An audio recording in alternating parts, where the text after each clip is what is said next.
अब यहाँ कालीमठ घाटी में ठीक सामने की पहाड़ियों से बर्फबारी शुरू हो गई है और इनके बीच की एक वैली है, वो है कालीमठ वैली कि महाकवि कालिदास की जन्मस्थली यही है। तो पापा जी को अपने पुराने दिन याद आ गए। पैदल रास्ता है तो उससे स्कूल जाते थे। सबसे पहले आप सभी को मेरा प्यार भरा नमस्कार। मेरा नाम है आलोक राणा और स्वागत है आप सभी का देवभूमि उत्तराखंड के इन खूबसूरत पहाड़ों से। अभी सुबह के करीब 8 बजने वाले हैं और आज के दिन की शुरुआत भी हो चुकी है। आज तक मैं आपको केदार घाटी ले गया, मधमहेश्वर घाटी ले गया, पर आज मैं आपको इन दोनों घाटियों के बीच की घाटी कालीमठ घाटी में ले जाने वाला हूं। तो चलिए इस खूबसूरत से सफर की शुरुआत करते हैं। तो ये है जी मनसुरा मार्केट और पापा जी भी अपनी स्कूटी को पुराने वाले घर तक ले जाएंगे। चलो जी स्कूटी को यहीं पे छोड़ेंगे और यहाँ से पापा जी और मैं साथ में चलेंगे। अब ये ठीक सामने है फापन्स गाँव और यहाँ आजकल ना पांडव नृत्य हो रहे हैं, तो दिन में अगर टाइम मिलेगा तो यहाँ भी जरूर आएंगे आज।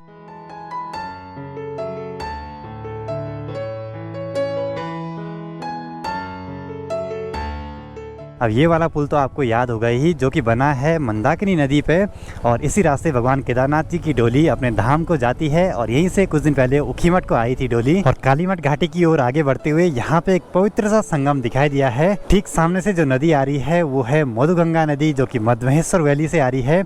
और ये वाली जो नदी है ये मंदाकिनी नदी है, जो कि केदारनाथ वैली से आ रही है। और इनके बीच की एक वैली है वो है कालीमठ वैली। यहाँ पे एक बहुत बड़ा आश्रम टाइप का था और यहाँ पे एक यज्ञ हुआ था बहुत पहले। आपदा के टाइम पे यहाँ पे कुछ भी नहीं बचा। जब केदारनाथ धाम की आपदा आई थी उस टाइम इस वाली घाटी में भी बहुत ज्यादा नुकसान हुआ था। बाकी ठीक सामने जो वो पहाड़ है ना, वो केदारनाथ धाम के पीछे की पहाड़ी है, क्या गजब की दिखाई दे रही है। और ये हम पहुंच चुके हैं कालीमठ में और यहाँ से प्रवेश द्वार है सिद्धपीठ माँ काली मंदिर का। और यहाँ ठीक सामने पे है माँ काली का मंदिर।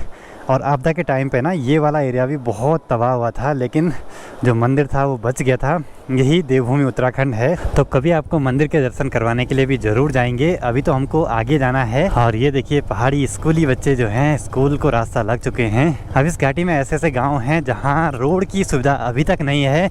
धीरे धीरे रोड जा रही है सभी गाँवों में। अब यहाँ पे 3 गाँवों के नाम लिखे हैं। Chaumasi 14 kilometre, Kotma 3, कविल्टा 2 kilometre. हमको कोटमा तक जाना है। महाकवि कालिदास ग्राम कविल्टा। और कहते हैं कि महाकवि कालिदास की जन्मस्थली यही है, ऐसा मानते हैं। और आगे बढ़ते हुए हम पहुंचे हैं कोटमा गांव में और यहीं मेरी मौसी का घर भी है। हमको बस यहीं तक आना है और पप्पा जी को जाना है ठीक सामने के गांव में, जो कि है स्यासुगढ़।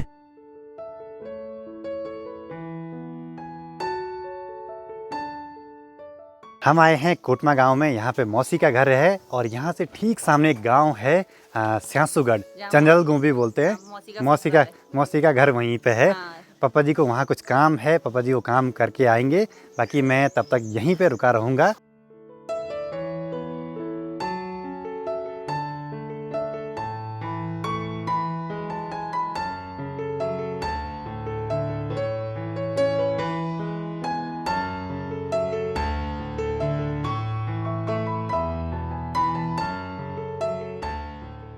अब यहाँ कालीमठ घाटी में ठीक सामने की पहाड़ियों से बर्फबारी शुरू हो गई है और यहाँ भी मौसम गड़बड़ हो रहा है। हो सकता है आज मौसम गड़बड़ होने की वजह से आगे के काम न हो पाए। देखते हैं क्या होता है। तो यहाँ पे हम मौसी के घर पे रुके और चाय पानी पी। थोड़ा सा कुछ काम था पापा जी का वो काम भी निपट गया है। बाकी ठीक सामने की पहाड़ियों पर अभी बर्फबारी हुई है। तो बर्फबारी होने की वजह से पहाड़ जो है सफ़ेद सफ़ेद से हो गए हैं। अब यहाँ कालीमठ वैली से निकल पड़ते हैं अपने मधमेश्वर घाटी की ओर। ठीक फिर था ठीक है। और आजकल ना मौसम का कुछ भी भरोसा नहीं है पहाड़ों में। अब मेरी दूसरी मौसी का गांव ठीक सामने है ब्यूखी गांव और वहाँ ना पहले रोड नहीं थी, अब रोड चले गई है। मैं वहाँ 2 बार गया हूँ, बहुत ही खतरनाक चढ़ाई है। और पापा जी बता रहे हैं कि महाकवि कालिदास के जो मेघदूत है उसमें यहाँ इस नदी का भी वर्णन है। तो मतलब कि ये जगह उनसे रिलेट करती है। अब यहाँ के जो ये पेड़ पौधे हैं ना, इनको देख के पूरा अनुमान लगाया जा सकता है कि यहाँ बहुत भयंकर लैंडस्लाइड हुआ होगा, क्योंकि ऐसे पेड़ ना उसी जगह पे होते हैं जहाँ पे लैंडस्लाइड हुआ हो पहले। और ये हैं उतीस के पेड़, उस्त बोलते हैं हमारे यहाँ गढ़वाली में इसको। अब ये यहाँ है कालीमठ वैली और यहाँ है केदारनाथ वैली। कालीमठ वैली से आती है काली गंगा और केदारनाथ वैली से आती है मंदाकिनी। और यहाँ ठीक नीचे पे इनका संगम है।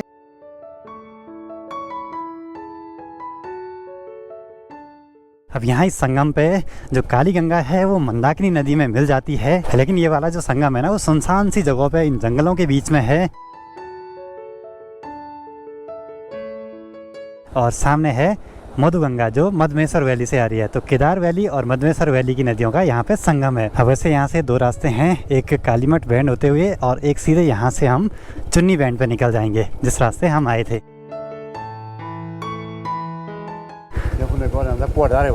अच्छा, तो पापा जी को अपने पुराने दिन याद आ गए कि यहाँ से एक पैदल रास्ता है तो उससे स्कूल जाते थे।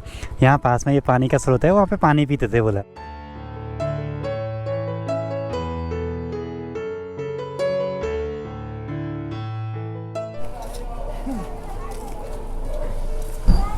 अब ये जो व्यक्ति है ना, ये उखी मटके हैं और बोल नहीं सकते हैं, लेकिन मेहनत बहुत करते हैं। हम फापन गांव में पहुंच चुके हैं और यहाँ आजकल पांडव नृत्य हो रहे हैं। तो आज जो पांडव हैं वो ऊपर बरसाल गांव की ओर गए हैं, वहाँ नृत्य होगा। मतलब पहले ऐसे जाते ही थे, तो मेरा भी प्लान था वहाँ जाने का, लेकिन हमको थोड़ा सा लेट हो गई है।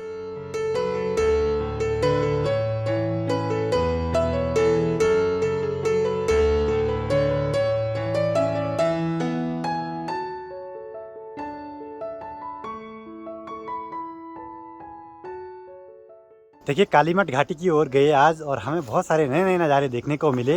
वैसे कालीमठ घाटी में बहुत कुछ चीज़ें हैं दिखाने के लिए, कभी जाएंगे उस साइड तो आपको ज़रूर वहाँ की बहुत सारी जगहों के बारे में बताएंगे, दिखाएंगे। और वहाँ से भी केदारनाथ धाम के लिए एक रास्ता जाता है चौमासी से होते हुए।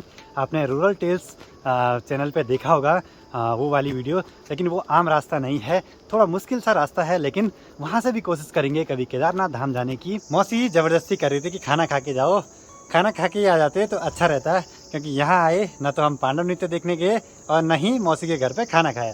खैर कोई नहीं, जो होता है अच्छे के लिए होता है। शाम के भी 4 भी नहीं बजे हैं। आज हमारी तैयारी जल्दी हो गई है नए वाले घर पे जाने की। उसका रीज़न ये है कि गांव में मीटिंग है महिलाओं की, तो माँ को जल्दी जाना होगा, तो गौशाला का सारा काम निपटा दिया है। हो गया हाँ बने वही छोटी प्रणाम। मैं क्या गए देहरादून में मैं आया कल परसों आया था। Hello hello hello hello. तो स्कूल टाइम में कोई अगर लिफ्ट दे दे तो उसकी तो बात ही कुछ अलग रहती है, उसकी खुशी कुछ अलग रहती है। पायल कैसे पर प्रणाम प्रणाम प्रणाम कैसा है पर बर्थडे दिया? अच्छा अकेले आते पर? अच्छा आंचल का बर्थडे है वाला आज, तो पायल गिफ्ट ले जा रही घर को। Hello hello hello. सभी छोटे छोटे बच्चे अपनी वीडियो देखते हैं भाई। अरे वाह, सामने चौखंबा पर्वत पे खूब सारी बर्फबारी हो गई है। आज तो मधवेश्वर मंदिर तक पूरी कोरी कोरी वाली बर्फ आ गई है। अब लोग देखिए सूखी घास ले आने लगे हैं और सर्दियों की तैयारियां कर रहे हैं, क्योंकि सर्दियों के टाइम पे ना सब चीजें सूख सी जाती हैं, तो हरी घास मिलना जरा मुश्किल सा रहता है। यहाँ नए घर पे पहुँचते ही सामने चौखंबा पर्वत की जो अभी खूबसूरती दिखाई दे रही है ना, फुल बर्फबारी हो चुकी है। बहुत ही गजब का माहौल अभी बना हुआ है वहाँ का।